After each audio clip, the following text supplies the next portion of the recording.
8 horas da manhã de 9 de agosto de 1969. Winifred Chapman, a empregada doméstica da mansão no número 10.050 da Cielo Drive, em Los Angeles, encontra um fio telefônico cortado na entrada da propriedade. Ela atravessa o portão. O que ela vê a faz correr em direção à rua, gritando. Na porta branca da entrada da mansão, uma palavra está escrita em sangue. Peg. Dentro da casa, a atriz Sharon Tate, grávida de 8 meses, está morta. Ela tem 26 anos. Há uma corda de nylon em seu pescoço. Steven Parent tem 18 anos e estava visitando o caseiro da propriedade na noite anterior. Ele é a primeira vítima. Seu corpo está dentro de seu carro branco, no portão de entrada. Ele foi baleado 4 vezes. No gramado da propriedade, outros 2 corpos. Wojciech Frykowski, escritor polonês de 32 anos, foi esfaqueado 51 vezes, baleado 2 vezes e golpeado na cabeça. Abigail Folger, herdeira da família Folger, foi esfaqueada 28 vezes. Ela tem 25 anos. Dentro da sala, Jay Sebring, cabeleireiro das estrelas de Hollywood e ex-namorado de Sharon Tate, também está morto. Ele tem 35 anos. A mesma corda que está no pescoço de Sharon está presa ao pescoço dele. A polícia de Los Angeles confirma. 5 pessoas mortas em uma única noite, na mesma propriedade. Nenhuma testemunha. Nenhuma arma recuperada no local. Os assassinos desapareceram sem deixar um único rastro identificável. O marido de Sharon Tate é o diretor Roman Polanski. Ele está em Londres, trabalhando em um roteiro. A notícia chega a ele pelo telefone. Ele retorna imediatamente para Los Angeles. Na noite seguinte, 10 de agosto de 1969, há um segundo ataque. Leno LaBianca, 44 anos, empresário, e sua esposa Rosemary, 38 anos, são encontrados mortos em sua casa no bairro de Los Feliz. As palavras Death to Pigs e Helter Skelter estão escritas nas paredes, também em sangue. Los Angeles entra em estado de pânico coletivo. Lojas de armas esgotam o estoque em dias. Celebridades como Frank Sinatra e Steve McQueen contratam seguranças particulares. A pergunta que domina a cidade é direta. Quem é capaz de fazer isso e por quê? A polícia não tem suspeitos. 7 pessoas estão mortas em 2 noites consecutivas. Os assassinos são descritos como jovens, descalços e completamente calmos. Meses depois, quando o nome Charles Manson aparecer pela primeira vez nos registros, os investigadores vão descobrir que o responsável por tudo isso nunca tocou em uma única vítima. Como um homem que não cometeu nenhum dos assassinatos foi condenado por todos eles. Charles Miles Manson nasceu em 12 de novembro de 1934, em Cincinnati, Ohio. Sua mãe, Kathleen Maddox, tinha 16 anos e trabalhava como prostituta. O pai nunca foi identificado com certeza. Aos 9 anos, Manson foi internado pela primeira vez em um reformatório em Indiana. Nos 17 anos seguintes, ele passaria mais tempo preso do que em liberdade. Ao todo, Manson cometeu 17 crimes antes dos 32 anos. Em março de 1967, Manson foi solto da penitenciária de Terminal Island, na Califórnia. Ele tinha 32 anos e pediu para continuar preso. Os guardas não aceitaram. Manson foi para São Francisco. São Francisco estava no centro do movimento hippie. O bairro de Haight-Ashbury concentrava dezenas de milhares de jovens que buscavam liberdade, drogas e uma nova ordem social. Para Manson, era um terreno fértil. Manson recrutava mulheres jovens, muitas delas fugidas de casa. O método era consistente: LSD, música, sexo e isolamento progressivo. Susan Atkins tinha 19 anos quando conheceu Manson em 1967. Patricia Krenwinkel tinha 18. Em 1968, o grupo se deslocou para o Spahn Ranch, uma fazenda abandonada no Vale de San Fernando, a 40 quilômetros de Los Angeles.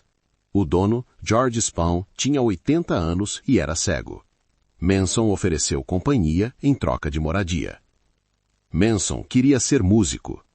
Em 1968, gravou dezenas de músicas e conseguiu uma reunião com Terry Melcher, produtor de discos e filho da atriz Doris Day. Melcher ouviu e recusou. Nenhum contrato foi assinado. Terry Melcher morava na casa do número 10.050 da Cielo Drive antes de se mudar. Quem alugou o imóvel depois foi Roman Polanski e Sharon Tate. Manson conhecia o endereço. No Spahn Ranch, Manson desenvolveu uma doutrina chamada Helter Skelter, nome retirado de uma música dos Beatles. A teoria previa uma guerra racial nos Estados Unidos. Negros se rebelariam e matariam brancos. Manson e sua família sobreviveriam em um bunker no deserto.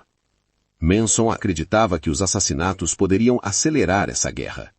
Se a família matasse brancos e deixasse evidências que apontassem para grupos negros, o conflito seria inevitável.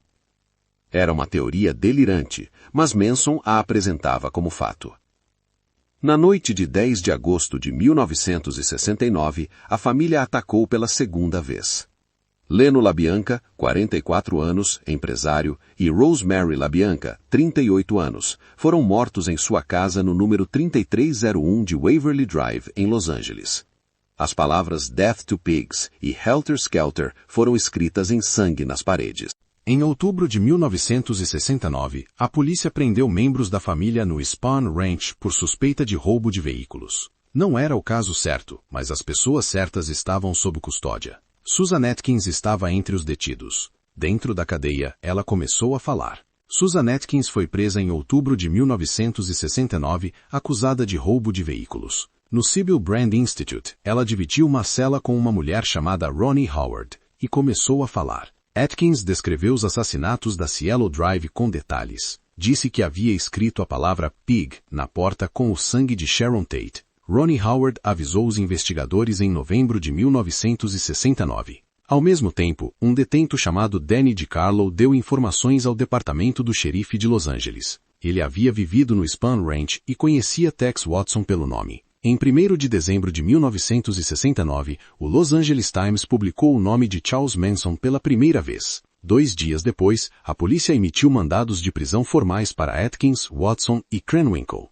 Linda Kasabian havia fugido do Spahn Ranch em agosto de 1969, dias após os assassinatos. Ela se entregou voluntariamente à polícia em dezembro. Seu advogado negociou imunidade em troca de depoimento completo. Kasabian havia estado presente nas 2 noites de assassinatos. Ela não havia matado ninguém, mas havia visto tudo. Os promotores reconheceram imediatamente o valor de seu testemunho. Vincent Bugliosi, 35 anos, promotor do Ministério Público do Condado de Los Angeles, assumiu o caso em dezembro de 1969. Ele havia julgado 105 casos de júri e perdido apenas um. Bugliosi identificou o problema central do caso. Manson não havia cometido os assassinatos pessoalmente. Provar sua culpa exigia demonstrar que ele ordenou e controlou cada ato. Era um argumento jurídico sem precedente direto. Bugliosi construiu o caso em torno da doutrina Helter Skelter. A teoria era que Manson havia programado os assassinatos para desencadear uma guerra racial. Era uma motivação estranha, mas estava documentada pela própria família. O julgamento foi marcado para julho de 1970. Era o caso mais mediatizado da história criminal americana até aquele momento. Mais de 200 jornalistas credenciados aguardavam do lado de fora do Tribunal Superior de Los Angeles. Manson, Atkins, Krenwinkel e Van Houten foram julgados juntos. Watson foi julgado separadamente, mais tarde. Na calçada em frente ao tribunal, seguidoras da família rasparam a cabeça e gravaram uma cruz na testa. Elas acamparam ali por meses. Dentro do tribunal, Manson entrou com uma cruz gravada na própria testa. Em seguida, as 3 réas copiaram o gesto. O julgamento havia começado. Durou 9 meses. O julgamento durou 9 meses e meio. Foi o processo criminal mais longo da história californiana até aquele momento. Ao todo, 84 testemunhas depuseram. O júri ouviu mais de 900 peças de evidência. Linda Kasabian passou 18 dias no banco das testemunhas. Ela descreveu cada detalhe das 2 noites de assassinatos. A defesa tentou desacreditá-la por 157 horas de contra-interrogatório. O júri acreditou nela. Bugliosi apresentou a teoria Helter Skelter ao júri com mapas, gravações e letras dos Beatles. Ele argumentou que Manson havia programado os assassinatos para desencadear uma guerra racial. Nenhum promotor havia usado uma teoria assim antes. Em novembro de 1970, Manson pediu para se defender a si próprio. O juiz Charles Zoder indeferiu o pedido. Manson então exibiu para o tribunal uma manchete de jornal que dizia que Nixon havia declarado ele culpado. O júri foi removido da sala imediatamente. Susan Atkins, Patricia Krenwinkel e Leslie Van Houten escolheram não testemunhar em sua própria defesa. Em vez disso, declararam que Manson era Cristo. Seus advogados de defesa tentaram argumentar que eram incapazes de pensar de forma independente. Em 25 de janeiro de 1971, o júri retornou com o veredito após 9 dias de deliberação. Manson, Atkins, Krenwinkel e Van Houten foram declarados culpados de assassinato em primeiro grau em todos os casos. Era uma condenação total. Em 29 de março de 1971, o juiz Zoder aplicou a pena de morte a todos os 4 réus. Manson respondeu ao juiz: "Vocês ainda não estão prontos para mim." A plateia reagiu em silêncio. Em fevereiro de 1972, a Suprema Corte da Califórnia aboliu a pena de morte no estado. As sentenças foram automaticamente comutadas para prisão perpétua. Manson não seria executado. Ele seria transferido para a prisão estadual de Corcoran. Tex Watson foi condenado separadamente em outubro de 1971. Também recebeu pena de morte, também comutada para perpétua.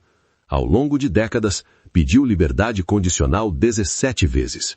Todas foram negadas. Roman Polanski nunca retornou definitivamente aos Estados Unidos após os assassinatos. Sharon Tate tinha 26 anos quando morreu. O filho que ela carregava, um menino, foi registrado como Paul Richard Polanski. Ele nunca nasceu. Bugliosi publicou o livro Helter Skelter em 1974.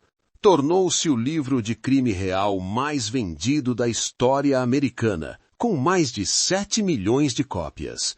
O caso Manson estava encerrado juridicamente, mas o nome não desapareceria. O julgamento de Charles Manson começa em 24 de julho de 1970, no Tribunal Superior de Los Angeles. É o processo criminal mais longo da história americana até aquele momento.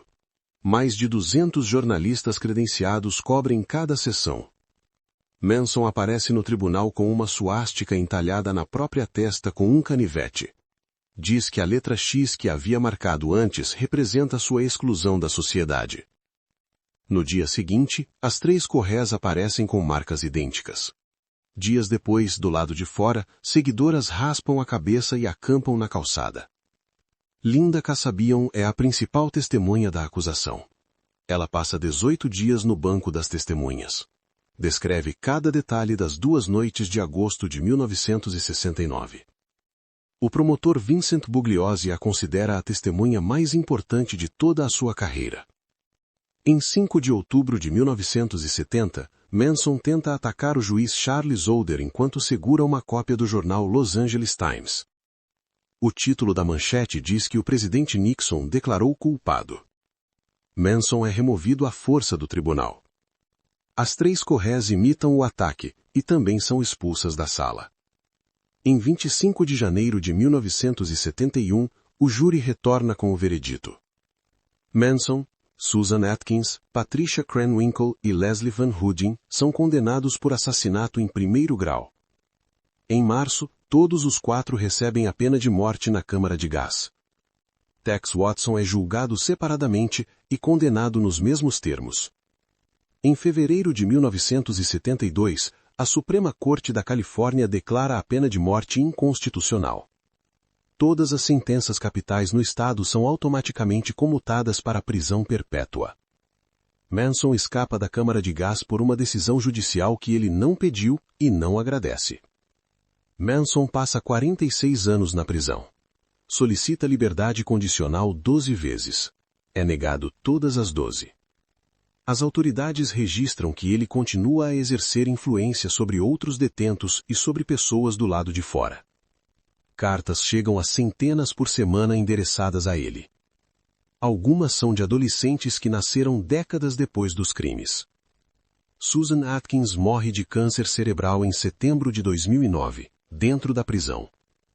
Tinha 61 anos. Era a detenta há mais tempo em confinamento na Califórnia. Patricia Krenwinkel e Leslie Van Houten continuam encarceradas por décadas. Tex Watson torna-se ministro religioso dentro da prisão.